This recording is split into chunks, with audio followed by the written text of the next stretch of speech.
Dateline, Salt Lake Herald Republican, May 7th, 1882. Quote, George Arbogast, proprietor of the Oyster Grotto and Ice Cream Saloon, is bound not to be outdone this year in the matter of ice cream. He says he has about 7,000 new kinds of ice cream, more or less, any of which he can make. His facilities, too, are greater than ever before, and he is prepared to supply it by the carload or by the gill. It makes him weary to be asked if he is making ice cream. He has been making it for 2 months, and will let any person have any amount of any kind at any time on the shortest notice, which the shortest notice is by telephone. A fellow, when he goes for ice cream now, had better make up his mind what kind he wants, for if he should ask the waiter what kinds he has, 7 moons would pass before the waiter could get through the entire catalog. End quote. I'm Wendy. This is Demolish Salt Lake, and the story of Arbogast Confectioners. Hello and welcome to episode 20. I'm going to start with a shout out to my lovely new Patreon supporters, Courtney and Sloan. Thank you so much for supporting the podcast.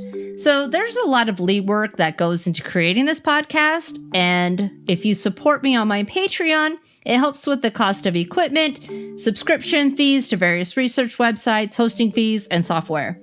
There are 2 tiers to choose from, and both come with warm fuzzies and my eternal gratitude. Plus, you get a really cool Demolish Salt Lake sticker. You can find the link to my Patreon in the show notes or in my bio on my social media accounts. I also want to give a PSA for my friends at the Historic Murray First Foundation. It's a grassroots organization whose mission is to preserve the history and architecture that resides within Murray City. They are in need of volunteers and have opportunities available in public education, activity coordination, grant writing, fundraising, and more. If you are passionate about preserving historic Murray, there is a place for you on their team. Remote opportunities are available, and you do not need to reside within Murray City to volunteer. So if you or someone you know is interested in joining their team or has any questions, you can reach out to them on Facebook, Instagram, or LinkedIn. I'll also link to their accounts in the show notes. A few weeks ago, a Twitter friend tweeted out the newspaper article that I read in the introduction. Thank you for doing that, Wes. Not wanting to pass up a good story, I immediately stopped what I was doing and did a little bit of research on George. And that's how this episode came about. So George Arbogast wasn't famous, but just by doing his thing, he contributed greatly to our collective historic narrative. So remember, we all have a story, and our stories are what makes up our community. All our stories matter, and all are worth sharing. On that note, let's talk about George's story. When Salt Lake City was first established back in 1847 by then Mormon prophet Brigham Young and his followers, there was no designated business district. In the 1850s, one began to emerge on the west side of Main Street between South Temple and First South Street, or 100 South as we call it today. By the turn of the century, this district expanded to all of Main Street and ran from South Temple to 400 South. The first buildings were simple 1- and 2-story structures made of wood and brick. As the business district grew, buildings were taken down and replaced with ones built of brick and adobe. It's in this district at 48 East, 1st South, that George Arbogast, along with his business partner, Joseph Dreyer, established a confectionery in 1871. I did find an article in the Salt Lake Democrat that referred to it as the Pioneer Candy Factory, but that was the only article that I found referring to it as that name.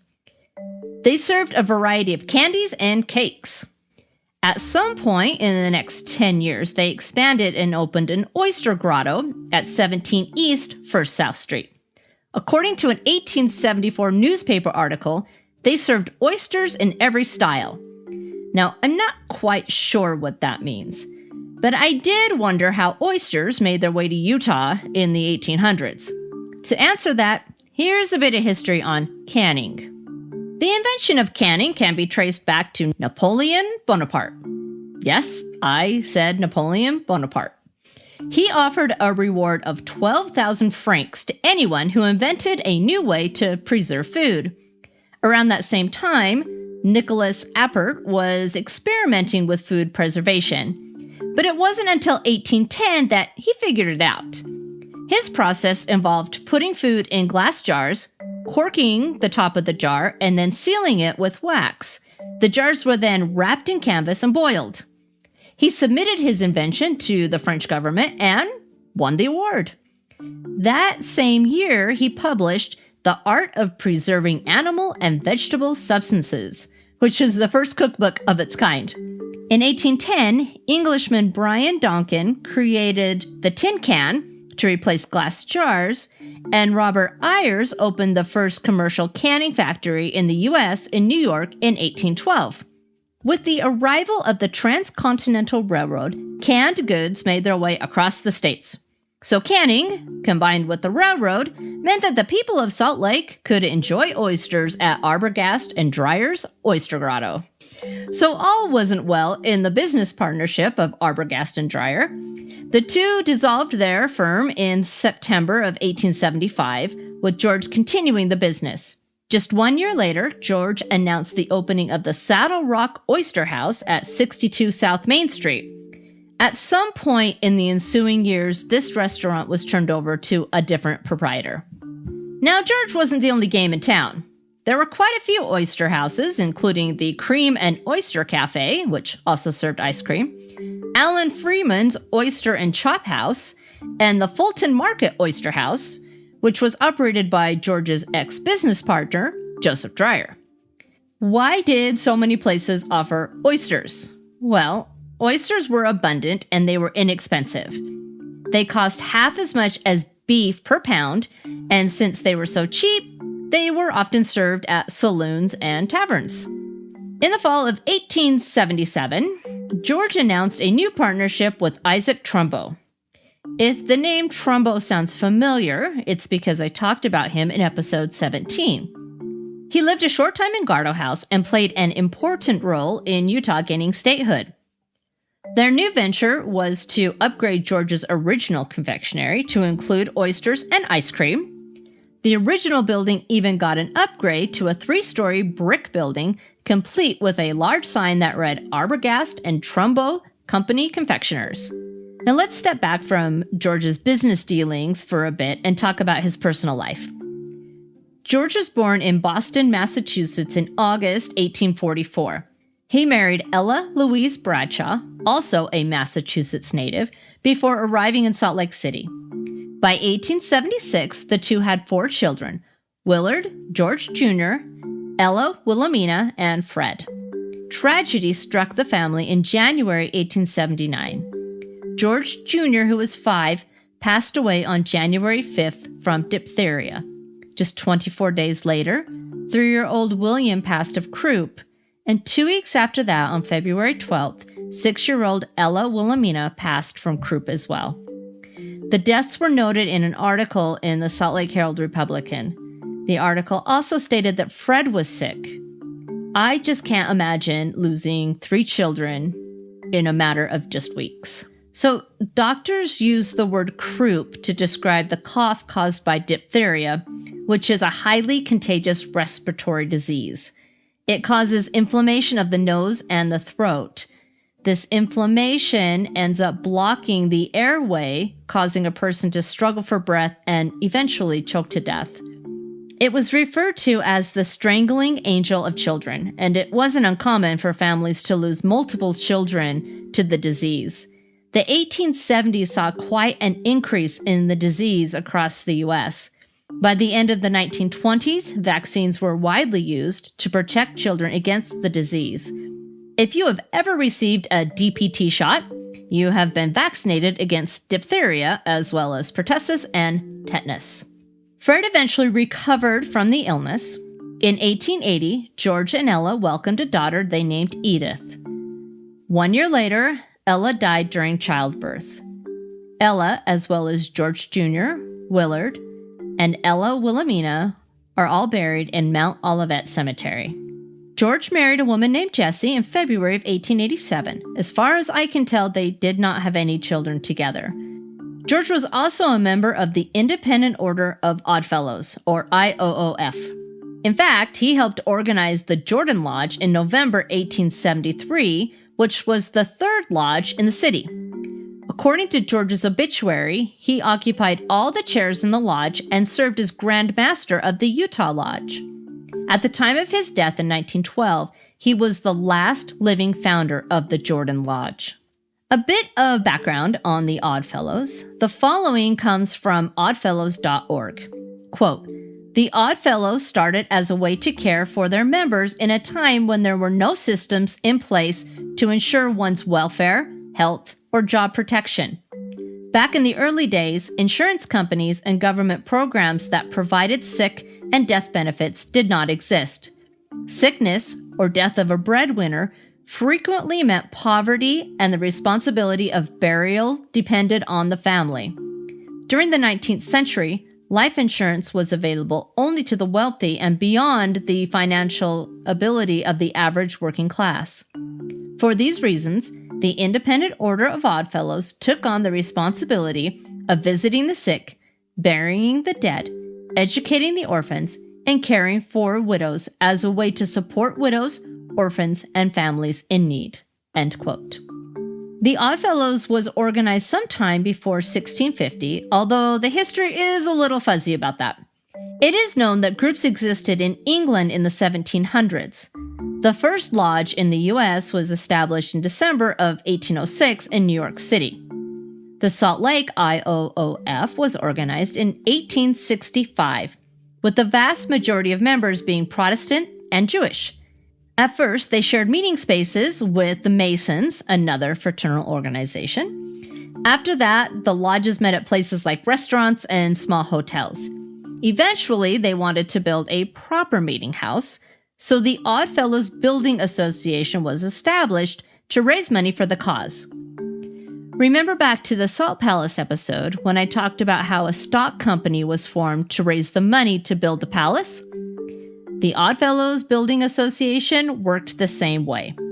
4,000 shares of stock were sold at $100 each, with the capital set at $40,000. With the money raised in 1891, the construction of the building began at 41 Post Office Place. The 3-story brick and stone building was built in the Richardsonian Romanesque style. It was designed by George F. Kostrizin. I hope I pronounced that right. And is considered his most notable achievement in the city. So a little bit about him. He was a Union soldier in the Civil War. After the war, he was an apprentice in Chicago. Besides designing buildings in Utah, he also designed buildings in Iowa, Minnesota, Wisconsin, Nevada, and California. The finished IOOF building had the all-seeing eye, an emblem of the Oddfellows, carved on the plaque above the entrance, as well as the inscription, IOOF, and the date, 1891. The front of the building was very decorative, while the sides were not. This is because other buildings were meant to be built on each side, so there was no reason to add the elaboration to the sides. The interior boasted large assembly rooms on each floor, as well as offices and other smaller rooms. At some point, the Oddfellows sold the hall. Since then, it has been used for office space, restaurants, and even a wedding reception center. It was placed on the National Register of Historic Places in November 1977. In the summer of 2009, the Oddfellows Hall was moved from its original location to 26 West Market Street to save it from demolition due to the construction of a new courthouse on that block. Also saved on that block was the Moss Courthouse, constructed between 1902 to 1905 at 350 South Main. Unfortunately, the Shubrick Hotel, built in 1912 on the corner of 400 South and West Temple, was not saved. Some of you will remember the Shubrick Hotel as the home of one of Salt Lake's largest clubs, Portical. Currently, the United States Courthouse sits on the site. Okay, now back to Arbogast Trumbo Partnership. With Trumbo as a partner, they opened the Boston Candy Store at 108 South Main in April of 1886. This sounded like a pretty swanky place.